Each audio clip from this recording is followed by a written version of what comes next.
Hey everybody, Brian Beckham here, and I've got Sophia Wade. Sophia is the author of a fantastic book called Empathy Works. It's basically about the future of work and her ideas about what the workplace is going to look, the new workplace is going to look like. So for anybody that's a business owner, anybody that is an employee, anybody that is interested in what the future is like, this is going to be a great show. Sophia, how you doing today? I am doing very well. It's very hot where I am in New York City, but inside I'm cool.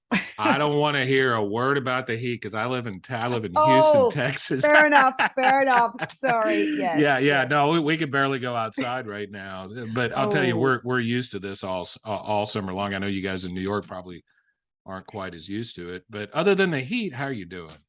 I'm doing well. I've been away. I've actually been really dealing with empathy for myself because actually I did suffer a loss in the family. And so I've actually been, taking some time during the summer to need to think about myself and reflect and deal with those kind of things, which is all about empathy too. So it's been just being real. Sure. Yeah. Well, and maybe now is a good time to talk about what the word empathy, when you use empathy, what you mean by that, because I think some people confuse empathy and maybe sympathy and things like that. And empathy is to me at least, the implication is being able to basically put yourself in the other people's shoes, basically understand where they're coming from. Is that kind of, when you use the word Uh, empathy, is that the definition you use? Yes, absolutely. It's there are sort of three pieces to it, but the key is to put yourself in somebody else's shoes and think about how they see the world, not how you see the world or how you would see the world in their shoes, but how they see the world. And then it's like trying to connect with their experience, actually trying to connect with the emotion, the feeling that they're going through. So you're really sort of understanding what they're going through. Because then if you do, then you really understand what's going on. You're not making a judgment. You're really trying to connect with something that's happening to somebody else in sort of real terms. So yeah, that's exactly right. Now we're going to talk quite a bit about your book, about the future of work, maybe a little bit about your podcast. The future is kind of, we were talking right before the podcast, a subject that I'm very interested in, both from a technology standpoint, as a business owner, from a work standpoint, as a father with kids, what the future Mm. holds for them. I'll tell you one thing I've been thinking Oh, about, which I think will be super cool, Sophia, today, is I have three teenagers, and ooh. I've been thinking lately, like, what are they going to do for work in 5 or 10 years when they graduate? What's the workforce going to look like? What skills do they need? So even if you're not a business owner or currently in the workforce, if you got kids, this is something that you might want to think about for when they get into the workforce. But For before, sure. Sophia, before we get into the conversation about your book and about the future of work, tell listeners a little bit about yourself, how you got to where you are today. Well, the really short version, because it's a kind of weird story, is I'm originally English. I'm now American too. I was born in London. I actually, you have to sort of focus in high school, but I started focusing on science and then did something weird because you can only do one subject. And this, you'll see, understand where I'm going, at university. So I didn't want to do any more science. So I studied Chinese.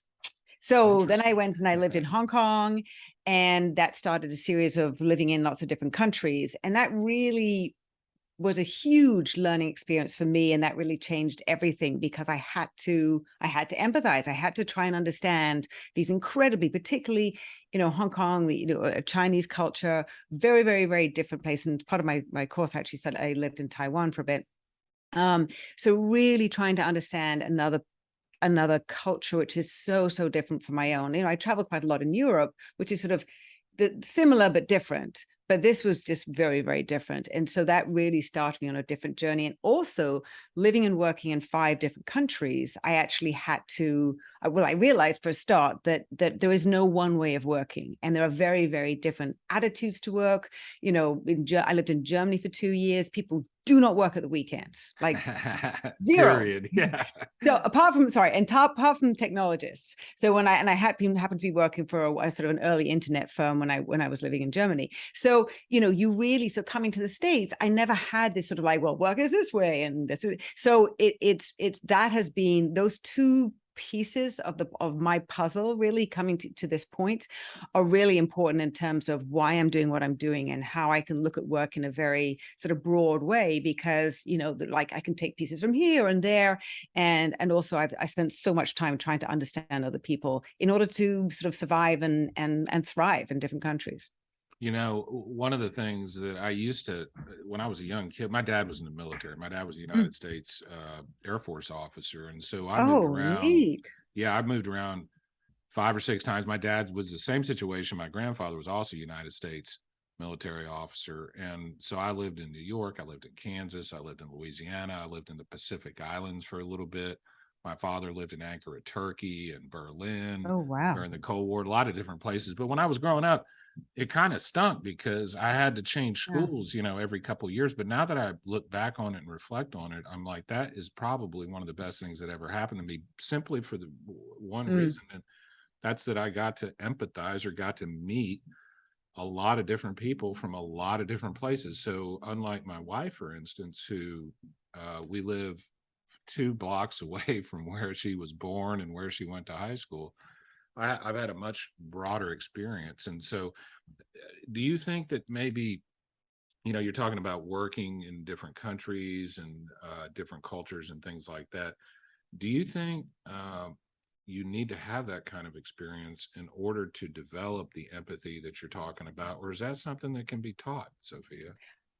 I think it's particularly if you, I mean, traveling to different places, you get to see that things are different, but you can actually kind of float over it. Yeah. I do try and encourage anybody possible to live, you know, if there's an opportunity to live, and obviously working visas and stuff like that is harder, to live in another country, to be able to see your own country from a different perspective and understand how other people see your country and how see your life. I think it's really, really helpful.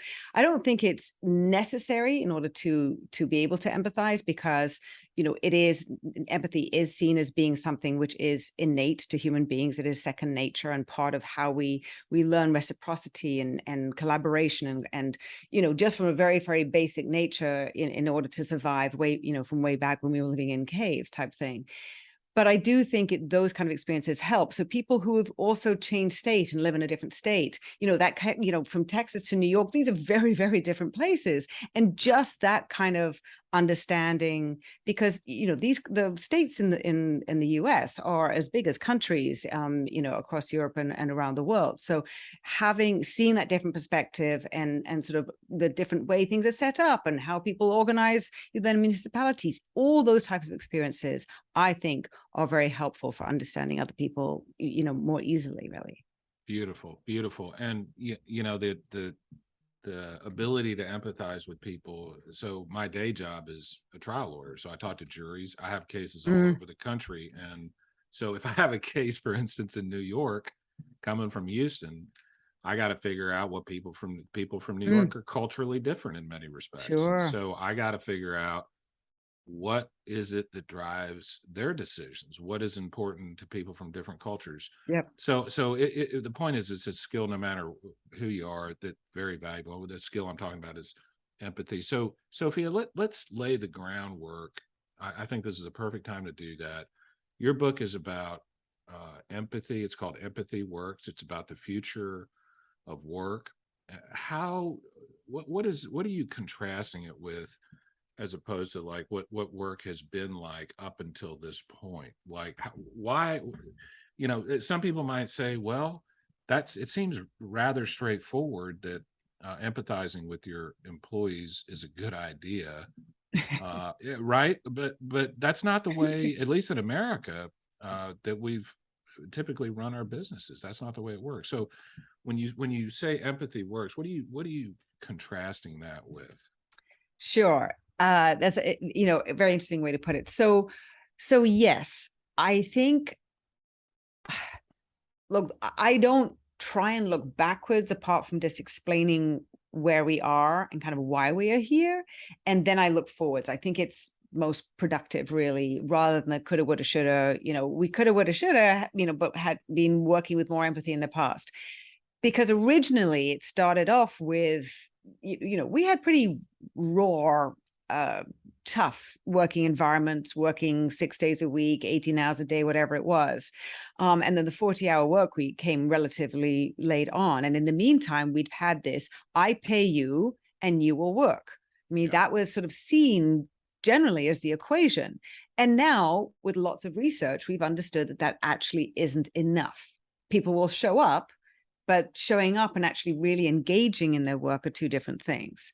So what has really changed is now that the future of work has arrived, which is very much technology driven, there are social aspects to it in terms of, how much we've got extended families, we've got many more families where there's a sole parent and that parent is working. We have lots of parents where both people are working, and that requires more flexibility, because back in the 60s, 67% of women were only working in the home, and therefore we didn't need the same flexibility around the work day in the workplace.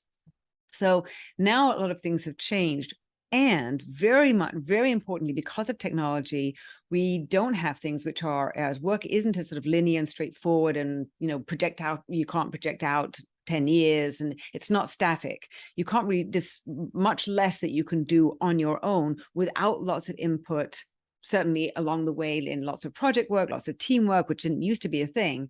We didn't used to have to work so closely together on so many complex problems, because things are changing so fast, because we're introducing more technology, which means it's changing our customer behaviors. Our customers are telling us we have to update.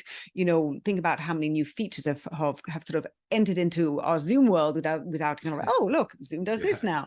Whereas Microsoft used to come out with a new release every 2 years, and it was like a huge thing. And that's how things worked. It was, they came in 2-3 year batches, and you could kind of like put a beginning, a middle, and end to it. And that doesn't work anymore. So now things are much more fluid, much less predictable.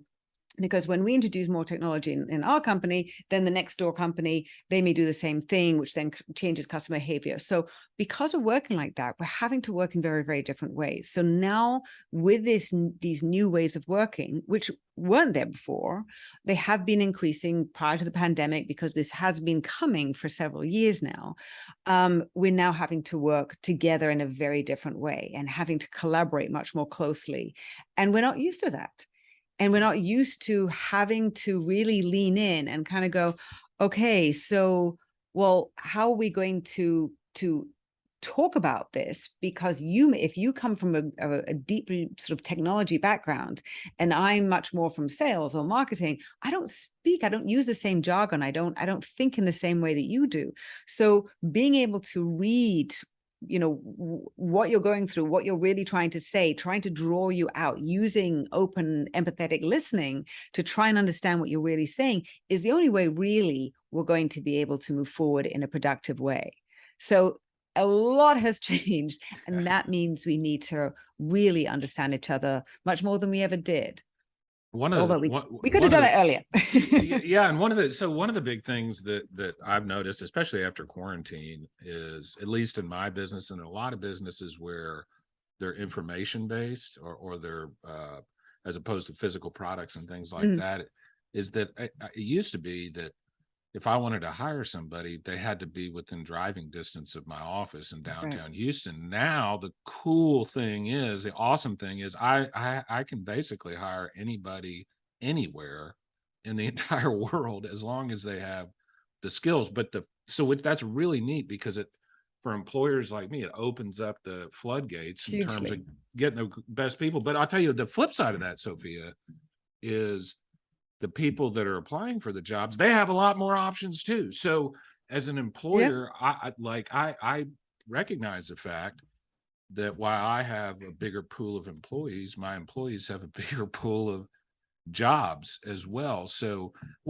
how do you tell people, like, what are the 2 or 3 most important things nowadays and in the future in terms of using empathy in the workforce? Like, what do you teach people? You mentioned something earlier about active listening, empathetic listening. Can you explain that a little bit more, and then maybe talk about the two Sure. or three things that you think are the most important in terms of the future of work and how you empathize with people? Sure. So, empathy is interesting because it is a value, and a mindset and a skill. So when it comes to some of those habits like listening and asking open questions and things like that, there are lots and lots of little things you can do, which are actually in my book because I've written the third part. Like that's how to put it into practice. Yeah. But it really needs you need to have an environment where empathy is actually being encouraged, and you have trusting relationships so that people can open up, so that people do listen to each other authentically, because otherwise it's not going to work. And the mindset is a critical piece of it too, because if you and I sort of come together in a conversation, I have to have a sort of open mindset to be ready, which is sort of inclusive. We have to be set up for success in terms of believing that this is going to work, that I'm going to be listening to you, you're going to be listening to me. And so creating that environment is really important to begin with. So there are the little bits and pieces which are all the different empathy habits, and they're very important. It's also really important to start with the basic premise of kind of like having this empathetic way, sort of approach and mindset that you're coming into the conversation, that how you're looking at all your workers and thinking about them, because that's how it's going to work. So I sort of talk a very practical way of thinking about that is workplace flexibility, or the sort of the umbrella for hybrid working. Hybrid working is about helping every single person do their best work. Yeah. And so it's not a policy, it is a mindset. So if I understand that every single person in my organization is different, needs different needs. Now, it doesn't mean that you give every single person what they want. No, because we all have to compromise, and we have to think about the needs of the business. So it's about balance and compromise. But when you get that right, when you come with the right mindset, then the whole thing makes sense and flows, and it's much, much easier because we're all trying to work towards a goal, and we're all trying to work together. And I'm not sort of saying like, well, I need this, and so I have to be at home on Mondays, and I don't care about you, because that's not being empathetic for me, being empathetic. But if I'm sort of saying, okay, so you really need us to do that brainstorming this week on a Monday in the office, okay, let's work together on that, and then we compromise. And so it really is about, at the very sort of core of it, really trying to understand each other and have that mindset, which is listening and being thoughtful about the other people. And then all the honor and having better relationships and having trust-based relationships, because then we're all going to be able to work together much more easily. So it starts with leaders, really. It starts with leaders bringing that approach, which is, I recognize that each person in my organization is different. And I don't have to, that will blow my mind if I have to try and sort of think about adjusting for every single one of them. But each one of them has a manager, and in those teams, they can work it out amongst themselves. And then it sort of rolls up to the top. So it doesn't have to overwhelm me as, CEOs who I talk to. That concept can be overwhelming because it's sort of daunting to think about. But if you think about it on a sort of team of 3, 4, 5 people all working together to try to achieve their objectives, to be aligned, if there's purpose, that sort of helps everybody be aligned, so that the business objective as well as personal interests are all come together.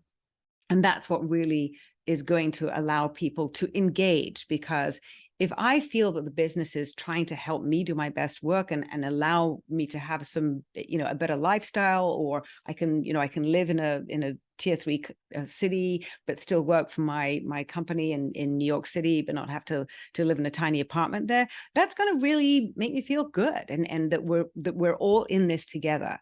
And that's, I think, what's really positive about where we're going, is that I do feel that there is that sort of cliche win-win, is that the objectives of the business and allowing employees to have a better balance in their lives, so that everybody, so that people, the business objectives can be achieved, as well as people's sort of personal, both career and personal objectives can be achieved too.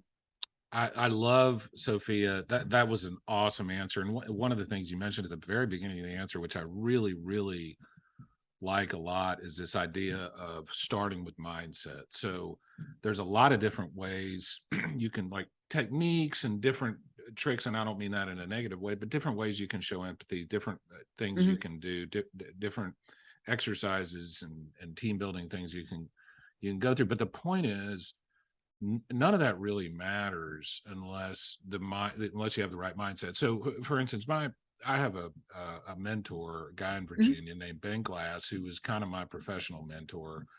And one of the things that he told me when I started my own business was, try to picture what you want your life to look like, and then build your business around your life. He said, what most people do is they have their work, and then they build their life around their work. And he said that's actually backwards. And so Yeah. that mindset of, in other words, if you want your life to look a certain way, or even your business to look a certain way, you could start with little tricks and tips to do it.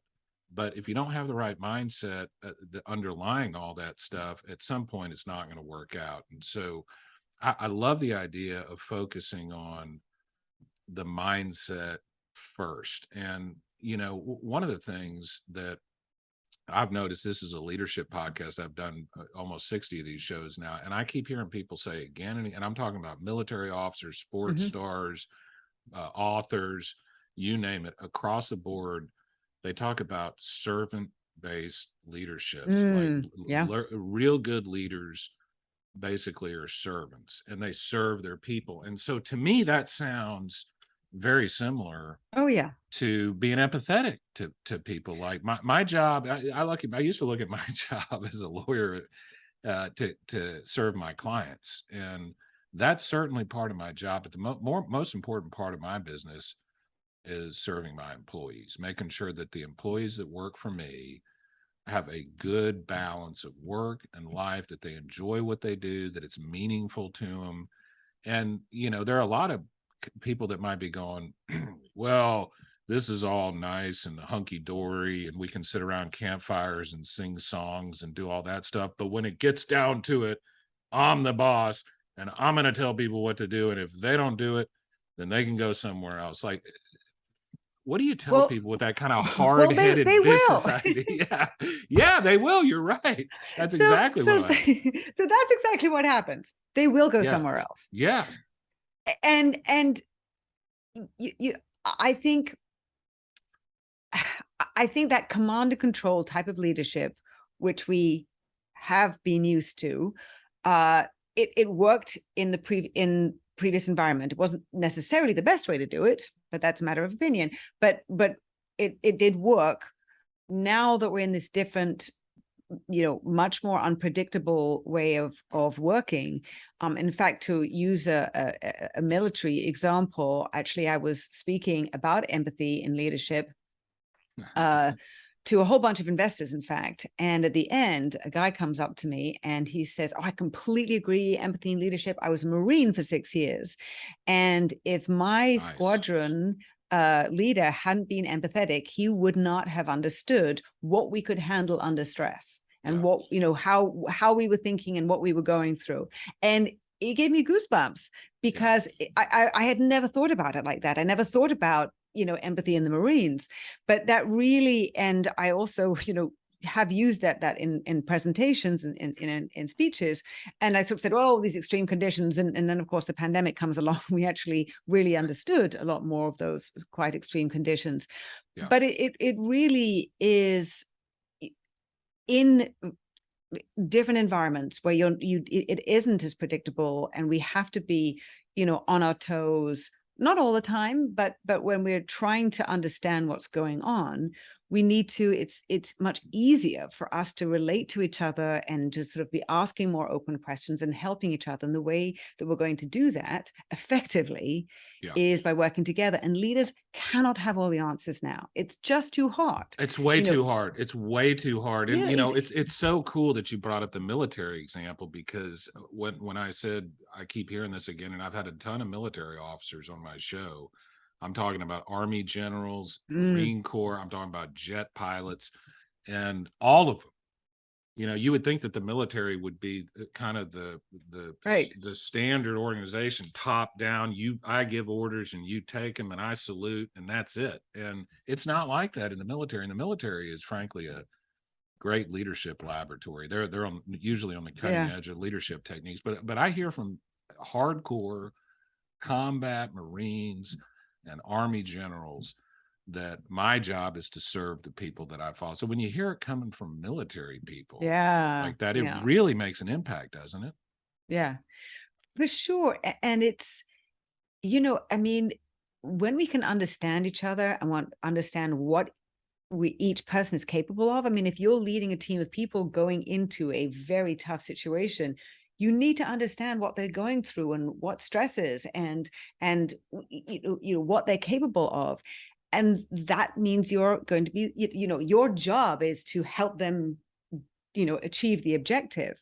And it does really translate in obviously less extreme terms to the workplace. And, it's that oversight, it's that facilitation role and so that has been a big change. It is tough for a lot of people to go through.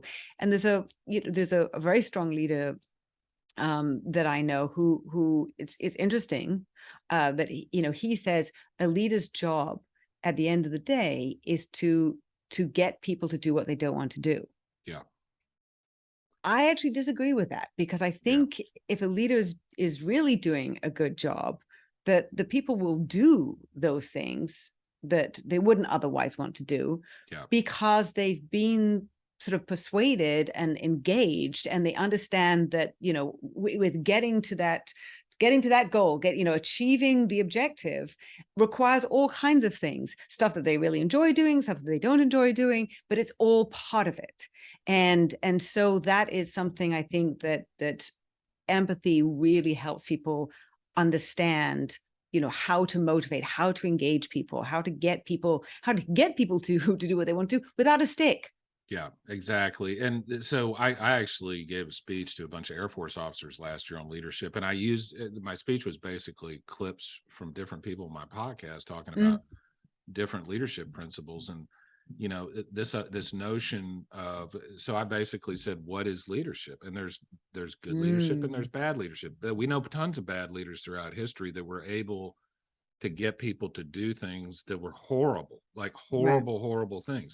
And I guess you could say that's a form of leadership. But when we're talking about leadership, what you and I are talking about, I think, is positive leadership. Just like you said, convincing people to want to do what they're doing, not convincing people to do things against their will. And, one of the things about empathy, Sophie, so as a trial lawyer, I've been really interested in persuasion science and psychological, the way people's brains work and stuff like that. And one of the fundamental things I've learned about persuasion, I think this is true, is if I want to persuade you, Sophia Wade, to something, I have to know where you're coming from first. Like, I have to know what your position on this thing, what I think about it doesn't matter, right?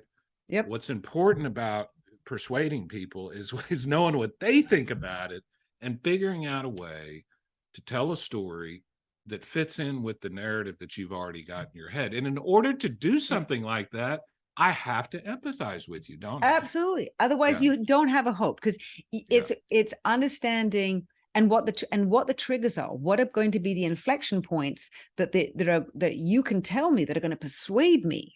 Yeah. Because as a trial lawyer, because the things that you might think would persuade me are going to be different from the things that I could tell you that are going to persuade me. So, and that's absolutely fascinating from a legal trial point of view in terms of really trying to get inside people's heads. And particularly, if you have a jury and you have a jury of 12 people, you got to try and get in all of their heads. Yeah, That's that's not right. easy. That's right. And there's different techniques you can use. But so for instance, one technique it's called pacing. And so if I'm trying to convince you of something and I know you have a certain position on something, what I would do is I would agree with your position, but I would agree with it even more than you would. Like it would be a big deal to me, and see what that's a form of empathy. So anyway, if I agree with you, if we start with agreement, if I say, man, I think you're so right about what you just said, that's an awesome point.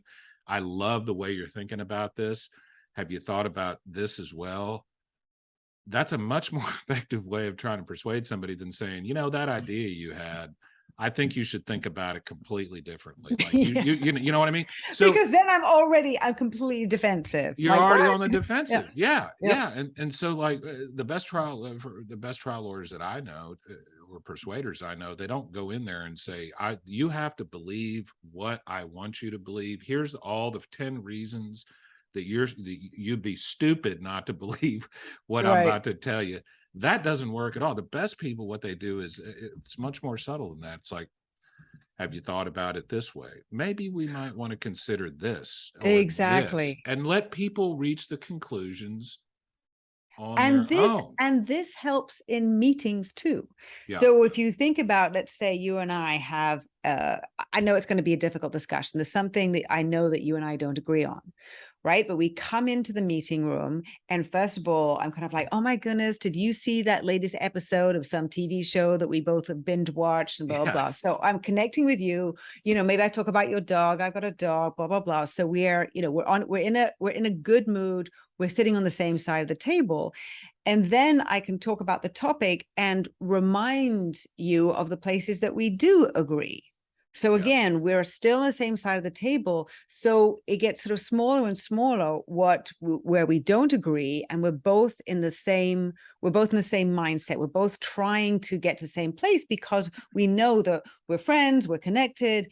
And there's just a few little things where we just have to try and, work out how we're going to massage this bit. That's really using empathy. So 100%. 100%. So in so many different ways, it's incredibly useful, whether you are a potential customer or you're, my colleague, my boss, my team member. So Sophia, there's a great saying on that. I don't care how much you know until I know how much you care. And the idea is, like, again, when I'm using the term persuasion, I'm using that very broadly. What I'm basically saying is, if you're a leader and you want people to do things, you have to persuade them to do it. How do you do that most effectively? Well, if people don't think initially that you're on the same side as them, that you're on their team, they're immediately, like you said, they're going to put up blinders. They're going to put up barriers. They're going to think, I call it counter thinking, and I have this with my wife all the time. Like, I'll be saying something or she'll be saying something to me and I'm not even listening. I'm thinking of my own argument or what I'm going to say, so I'm immediately counter thinking. Whereas that whole judgment thing, withhold judgment. Withhold judgment. Yeah. But if I start off by finding some common ground, something we agree with, something where I can show you that you and I are on the same team here. We agree. There's a powerful psychological effect that comes into place, right? It's similar. You mentioned this earlier in the podcast, the law of reciprocity. That's a well-known psychological phenomenon. So if you go into for example, you go into the grocery store and they have the free samples, that's based on the law of reciprocity. If somebody gives you something for free, you're like, feel, well, what do I got to do in return? But again, all this has to do with empathy. At the end of the day, is trying to figure out where other people are coming from and trying to speak to them from where they're coming from, not where you're coming from. And as I said, in the landscape that we're dealing with, where there are so many more challenges, both personal cost of living expenses going up, people are struggling, whether it's paying for gas to commute to the office, or in the UK where I was, I just was, it is so bad. Electricity bills have gone up so much. So it's a question of like, is it cheaper for them to commute or to actually stay and pay for their internet fees at home? Because, Yeah. the one could be, more expensive than the other. So it's really trying to understand where people are, what the situation they're dealing with. If people who've suffered lots of losses over the pandemic, and what that does to them. And when they have off days and mental health issues, being able to like really connect, or just kind of go, oh, something's a little bit off today, could have come out of the blue. I mean, these bad moments people have, no idea, it doesn't matter where they come from, but they can come, at any moment. And just trying to tap into that, because ultimately, what we've been talking about in all of this is sustainable leadership and sustainable ways of working. That's Because right. yes, you can That's right. hire as many people you want. And I remember several years ago talking to a business that lost and had to hire 10,000 people a year. I mean, it was in some tech sales. I can't remember. So it had a huge turnover, as Walmart has done in the past. I'm not quite sure what their figures are now. They are used to enormous amounts of attrition, but that's very expensive, and you need a huge infrastructure to be able to do it and turn it over. If you can change the games, you don't have to do that. You can have a very, very different organization where people are much bought into being part of it and not leaving, and engaged in where everyone's going. And it's a very, very different setup. And What do you so, you can really shift what you're spending your time and effort and energy on when you're connecting with people, and providing them with a sense of community and belonging that ultimately, we as human beings all want. there's a beautiful book. I forget the name of it right now, but I think the author was Daniel Pink, who's written 3 or 4 very good books on how the mind works, job related things and stuff like that. But anyway, I found it very interesting that Daniel Pink, at least in his book, cites a number of studies that show essentially that after a certain point, the salary is not the most important thing to most people at work. The most important thing most people at work, or the most important 2 things, is having a sense of agency, having a sense that you have some freedom to make decisions that are important, right? And secondarily, obviously, feeling like you have some sort of purpose beyond just the paycheck. And so I've had people over the years leave to go other places, and sometimes they leave because they're really passionate and they want to get into a different line of work or something like that. Other people I've had leave because they were going to get paid a couple $1,000s more a year. And I'm constantly saying, and this is held true almost every time, if that's the reason you're leaving your job, it's not going to work long term. And it may seem in the short term that money, and there are situations where obviously the money is so much bigger or whatever that it makes sense to do that. But I'm talking about, on balance, a little bit more money is not nearly as important to most people as feeling like what you're doing is meaningful and that you have some agency. And so one of the things I try to do, Sophia, at my work, and I actually have a rule at my work, I try to enforce it, is you cannot come to me with a problem unless you also offer a solution. Because I didn't hire anybody at my office to tell me what the problems are. I mean, almost anybody can do that, right? Right? Almost anybody can do that. I want you to give me some ideas for some solutions. And I do. I tell you what, I do that for 2 reasons. Number one, because there's a limited amount of decision-making capacity that the human brain has on a daily basis. I got to make lots of decisions, and I want some help. But the other reason I do that is because, like you were talking about earlier, frankly, the people that work with me know a lot more about some issues at work than I do. And I realize that. And I think that's good. Like, I want people that know more about certain things than I do. I mean, I don't want to have to do everything. That's why I work with people. So I'll tell you what, let's talk a little. You got a few more minutes, Sophia? Yeah, absolutely. Okay. So there's this meme or phrase or whatever that's been bouncing around the last couple of years, the Great Resignation or whatever they're calling it, where people are leaving the workforce in droves. That's at least the theory. Give us your thoughts on that whole kind of story, this Great Resignation story. What are your thoughts on that, Sophia? So, yes, it's real. Yes, it's been going on since before the pandemic. It has increased. 48 million people resigned last year. Mostly it was sort of musical chairs because they were getting employment elsewhere. It was disproportionately, it has been so far, or up until I think the end of February, disproportionately millennials with more than 5 years of experience, and millennials and Gen Zs versus Gen Xs and boomers. But it goes very much to the point that your mentor has talked to you about designing your life. Yeah. So, I mean, it is cited that burnout, 40% of the people who are resigning are burned out. And for me, it really is a question of how can you design your life so that the work works within it. Yeah. And it's part of it, and you're not trying to fit your life around the outside because it's not sustainable. And so I think a huge thing, because I was writing my book from I started in sort of March 2021, and I was writing it and seeing this sort of mindset shift. And that's really this mindset, the shift where that's what happened from employees, seeing, particularly in this country, because it has always been much more flexibility, let's say in the UK and around in Europe. But oh my goodness, I can actually set up my life differently so that it could work better. And if, for example, one particular person, one sort of particular model is, I'm a young, I have a young family.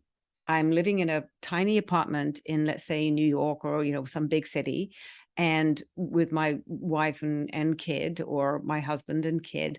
And I don't have a good life. I don't have any room, but we could move closer to one of our parents, and we could have some babysitting help. We could have a little, maybe even a little house with a garden, and we could have a better life and still work for a company that I really want to work for. And my partner could be working for a company that they really want to work for. Now, that is a very, very different, that is sort of working out how you want to live your life, your working life.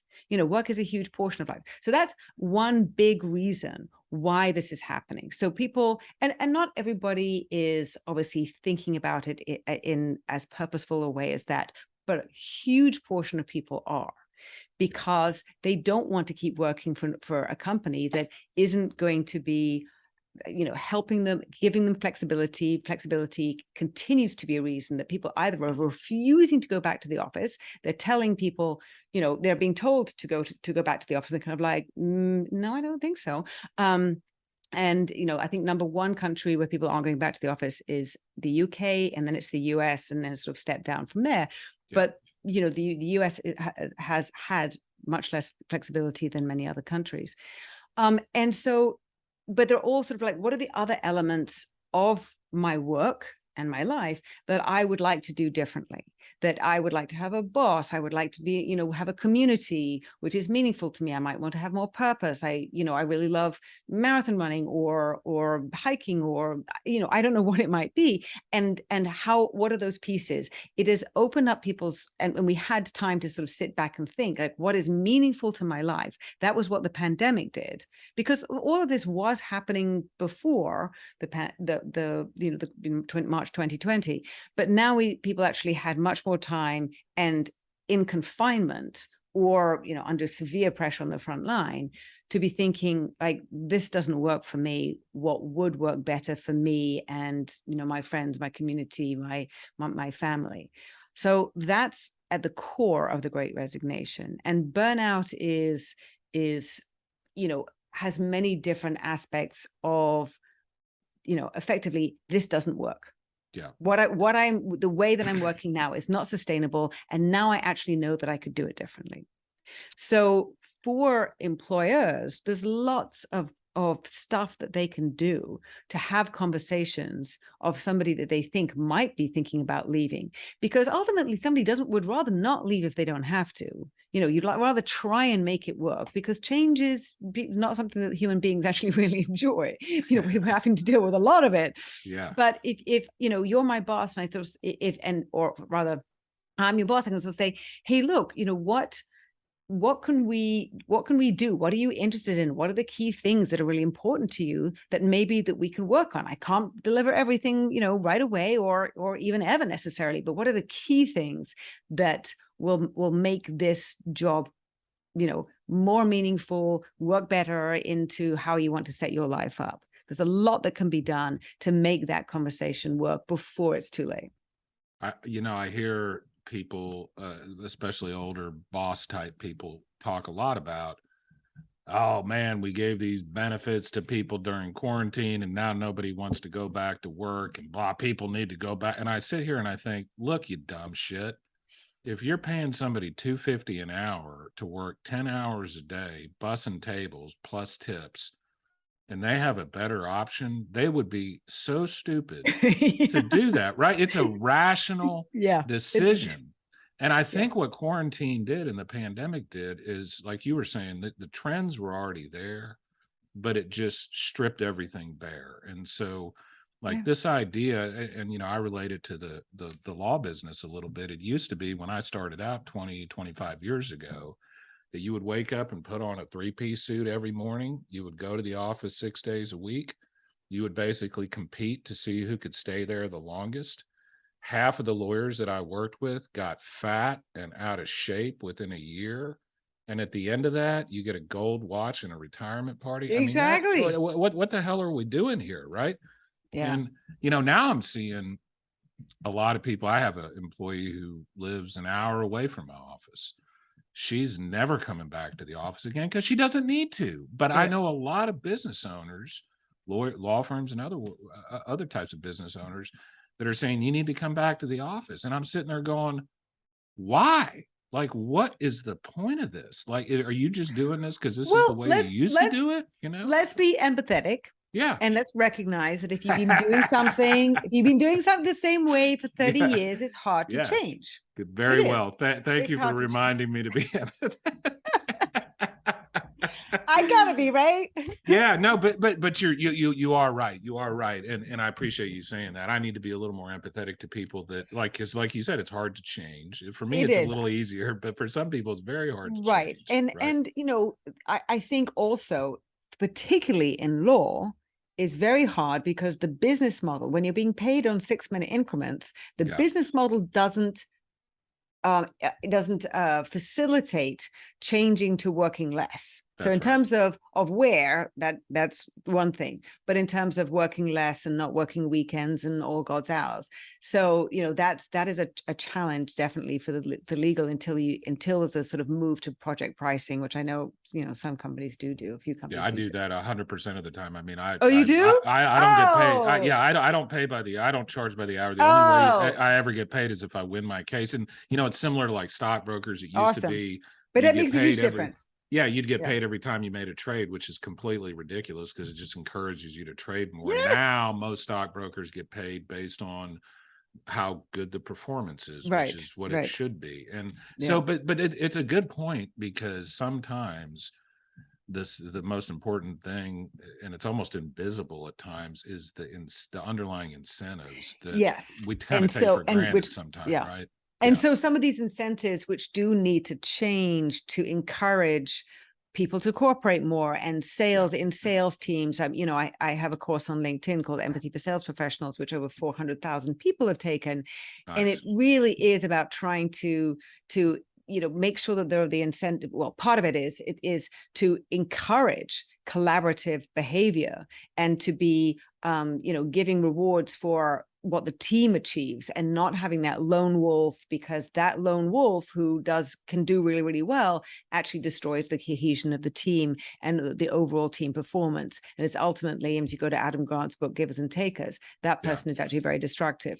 So it's really trying to sort of look at this on a very holistic basis and say, like, we all need to be working together, even if that person by themselves, can perform very well, they're actually not good for this whole organization. Yeah. Well, Sophia, I've kept you a little bit longer than I told you. Sophia and I were talking before the podcast, and I said, sometimes my conversations go a little long and I'm trying to get more to the point. And, Sophie was like, no, that's okay. We can have a nice, easy, you don't have to be too nervous about getting straight to the point. But anyway, a wonderful conversation, Sophia. So before I let you go, you've got the book, you've got the podcast, you just mentioned a LinkedIn course. Tell people a little bit about, they can get the book on Amazon. Tell people a little bit more about the book. Tell them about your podcast, about your LinkedIn Sure. course, and where they can find you on the internet. Thank you. I appreciate that. So the book is Empathy Works, the key to competitive advantage in the new era of work, really being sort of setting the stage, helping people understand where we are, why we're here, and then really getting practical about what you can do for your particular organization, because every single business, department, division, team is going to be different, but there are ways to just approach it and bring empathy into that. So that's that. You can find that on Amazon or in bookstores or anywhere that you choose your favorite retailer where you find your books. And it's also in an audio version. It's actually me speaking, so Nice. which was very stressful. Didn't imagine that happened. And but you got one of those funny, accents. I got an English buddy, and I'm like, man, you got a funny accent. He's like, what the hell are you talking about? Yeah, so it was I was like, yeah, sure, I'll do that. And it was actually a lot more stressful than I thought, but it was fun, and I'm glad that's out there. So the audiobook is there.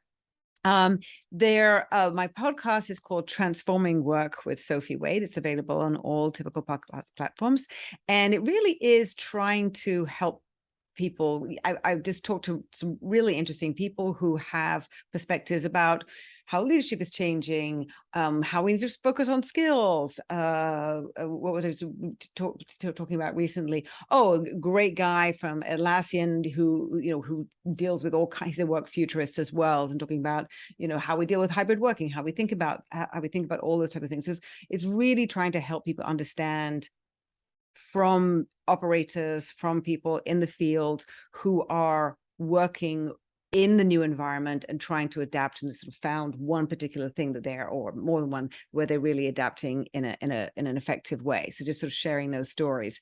I have 4 courses on LinkedIn. In fact, they're mostly to do with empathy, but the most recent one is skills for the future workforce. So basically what you need is skills, which includes empathy, to be successful going forward, which is adaptability, flexibility, how to engender trust, and many other things. And I do a lot of writing. So I have on sophiewade.com, and my company is flexcelnetwork.com. And there you can actually sign up for my blog and my newsletter, which I haven't been writing too much since I've been doing my book, but now the book is out, I'm going to go back to doing that, and I typically am sharing research and stuff and new interesting articles, which I do on Twitter as well. My handle is Sophie Wade. So, everything that I'm doing is really trying to help people get through this. We're in a real period of flux where there's so much changing, and it's hard. It's really hard. And I've been deep in this space for 11 years now, so I know how hard it is. So I'm sharing a lot of information that I think is going to be useful. So those are all sort of the key places to find me and my work. Awesome. And I'm glad you mentioned your website, by the way, because it's an awesome, I'm a little bit of a website connoisseur, and it's Sophie, Sophie Wade, WADE.com. Y'all go check out the website. Seriously, it is a really, really good website. It's got a lot of good content in there. It's got, well, my designer beat me up about not having too many words on it. So yeah, no, it looks great. Visually, the whole thing looks really good. And like I said, it's got a lot of, I was messing around on it this morning. It's got a lot of great content. So Sophia, thank you for coming on the show. I think the message is super important, and I really, really appreciate your time. Brian, thank you so much for having me. It's been an absolute delight. I loved our conversation, all the different places it went. Wonderful.